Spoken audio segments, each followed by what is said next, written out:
fight for the Speaker of the House is the main discussion on Capitol Hill today, with two Republicans making their case to take the gavel. House Majority Leader Steve Scalise and House Judiciary Committee Chair Jim Jordan are the two leading candidates so far to replace Kevin McCarthy. House Republicans are expected to hold what's called a closed test vote tomorrow morning. CBS News congressional correspondent Nikole Killion joins us now with more on that. Good to see you, Nikole. So where does the support for Congressman Scalise and Jordan currently stand among House Republicans?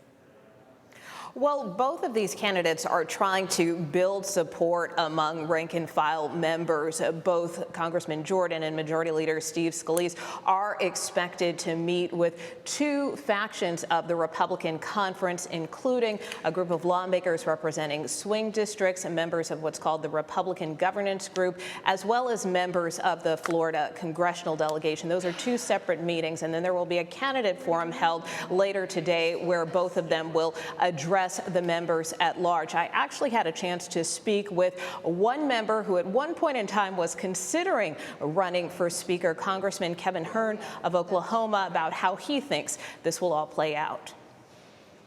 Do you think this could be a protracted fight?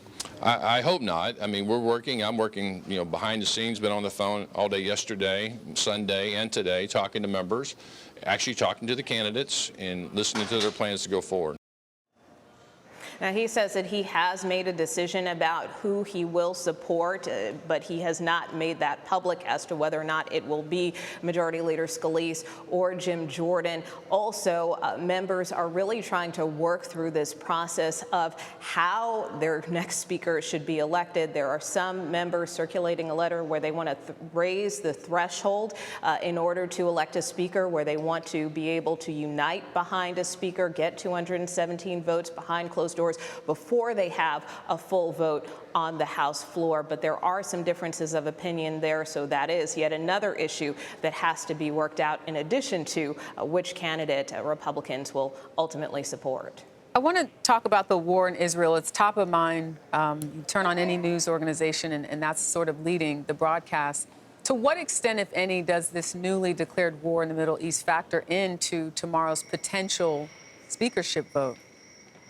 Well, it does play a role because it really limits what Congress is able to do in response. For instance, just today, a short time ago, Congressman Michael McCall and Congressman Greg Meeks, they both lead the House Foreign Affairs Committee. They have introduced a resolution condemning the Hamas attack against Israel, but even acting on something like that can't happen without a speaker. I spoke with Congressman McCall a little bit more about his concerns in the region. What Hamas is doing, it is really the face of evil, what they have done, killing innocent civilians in violation, by the way, of war crimes. To see the UN Secretary General speak out against Israel at this early of a stage is very, very disturbing. So whether it's a resolution or approving more aid to assist Israel, again, the House's hands are pretty much tied right now until they elect a new speaker. Jerika. All right, Nikole Killion, thank you for that update.